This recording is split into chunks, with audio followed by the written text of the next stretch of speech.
अब हम सीखेंगे वर्डप्रेस में यूज़र्स और उनके रोल्स क्या होते हैं। हम स्टार्ट करते हैं एक एग्जाम्पल से। मान लीजिए कि आपके पास दो यूज़र्स एक ही वेबसाइट पे काम कर रहे हैं। उमर का काम है वर्डप्रेस का वेबसाइट का डिज़ाइन बनाना और अशर का काम है उसमें कंटेंट लिखना। अब दोनों को हम सेम परमिशंस नहीं दे सकते। उमर को सारी परमिशंस चाहिए ताकि वो प्लगइन्स भी इंस्टॉल कर सकें, थीम्स भी इंस्टॉल कर सकें, आपकी साइट की सेटिंग्स भी चेंज कर सकें।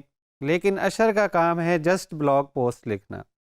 तो उसके लिए हमें कोई ऐसा सिस्टम चाहिए होगा जहां पे हम उमर को ज़्यादा परमिशंस दें अपनी साइट पे, जब वो लॉगिन करें तो उनको ज़्यादा ऑप्शंस नज़र आएँ और अशर को कम ऑप्शन नज़र आएँ। इसके लिए वर्डप्रेस के पास एक बहुत ही ज़बरदस्त फीचर है जिसे कहते हैं हम यूज़र रोल्स। सो उमर को हम डिफरेंट रोल असाइन करेंगे ताकि वो डिफरेंट वहाँ पे ऑप्शंस देख सकें।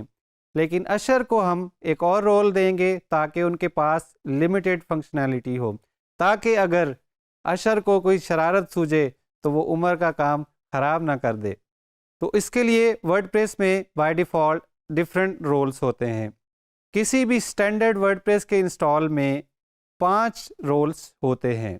सबसे पहला होता है एडमिनिस्ट्रेटर का रोल, जो कि हम अभी तक यूज़ करते आए हैं। एडमिनिस्ट्रेटर के पास आपकी साइट की सारी एक्सेस होती है। वो कोई भी सेटिंग चेंज कर सकता है, कोई भी कंटेंट ऐड कर सकता है, कोई भी कंटेंट डिलीट कर सकता है। उसके साथ साथ वो अपना कंटेंट भी डिलीट कर सकता है, दूसरे यूज़र्स का कंटेंट भी डिलीट कर सकता है, नए यूज़र्स आपकी साइट में ऐड कर सकता है, यूज़र्स को डिलीट कर सकता है और यूज़र्स की प्रोफाइल में चेंजेस कर सकता है। उसके बाद हमारे पास होता है एडिटर का रोल।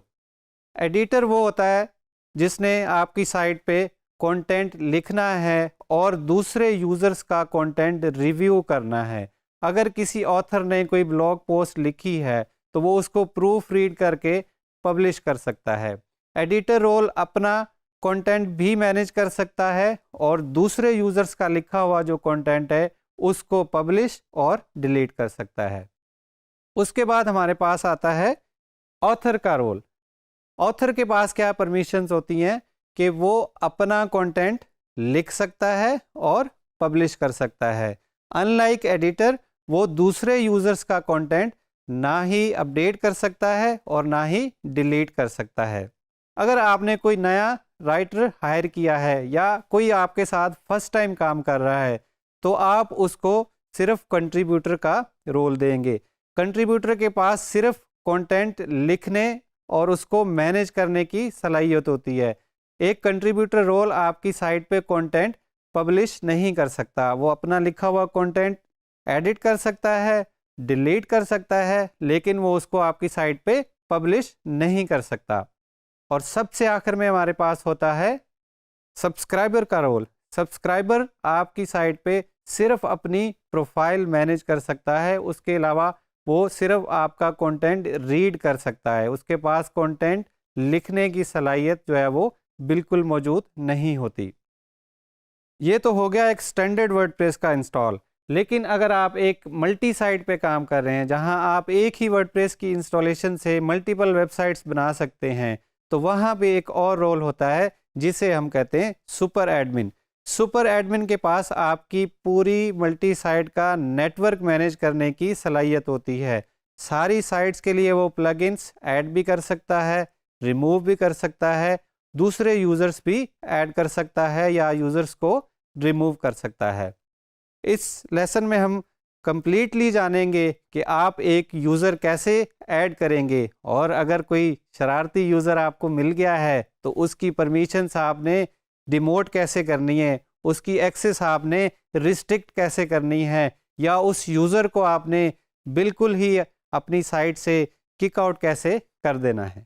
वर्डप्रेस में यूज़र्स ऐड या मैनेज करने के लिए सबसे पहले हम वर्डप्रेस के एडमिन में जाएंगे।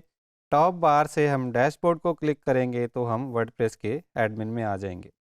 यहाँ से लेफ़्ट मेन्यू में आपने यूज़र्स के मेन्यू का इंतखाब करना है। हमने पहले से कुछ यूज़र्स बना रखे हैं, जिनमें से एक ऑथर है, एक कंट्रीब्यूटर है और एक सब्सक्राइबर है।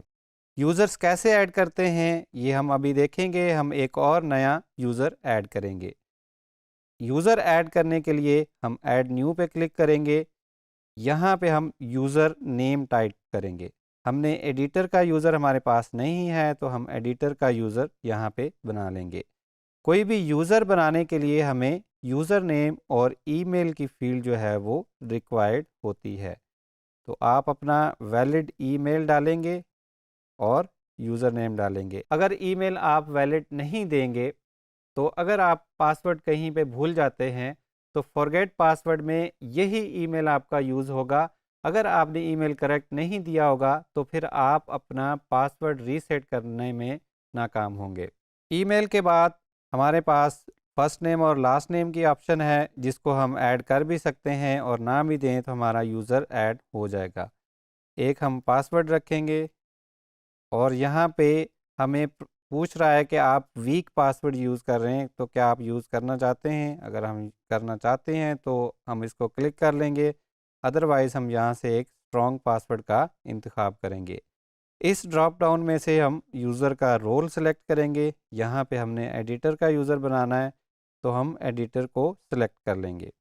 ऐड यूज़र पे क्लिक करेंगे तो हमारा एडिटर का यूज़र ऐड हो गया है और यहाँ पे हमें अब रोल्स में एडिटर भी नज़र आने लग गया है।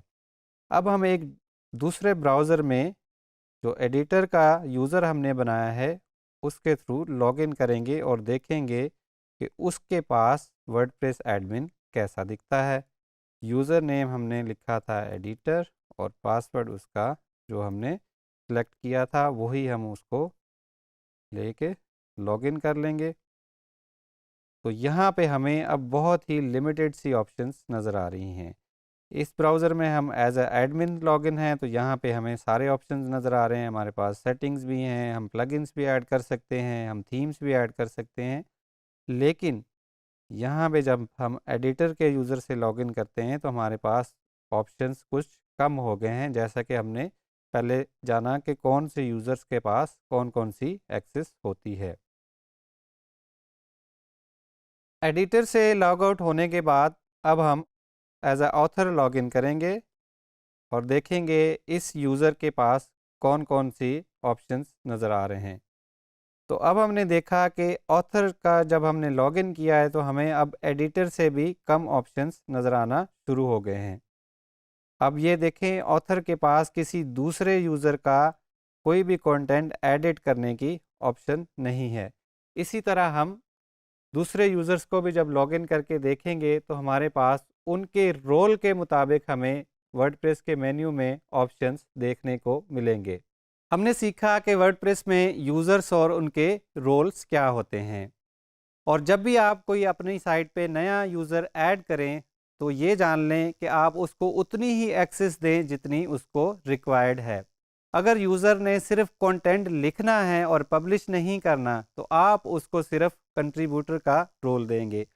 इसी तरह हर यूज़र को आप उतनी ही एक्सेस देंगे जितनी उनके लिए रिक्वायर्ड है, ताकि आपको फ्यूचर में किसी भी परेशानी का सामना ना करना पड़े कि कोई यूज़र अनऑथराइज्ड चेंजेस ना कर दे, कोई यूज़र ऐसी एक्टिविटी आपकी साइट पे ना कर दे जो कि उसकी परमिशंस में नहीं थी या he was not suppose to do that.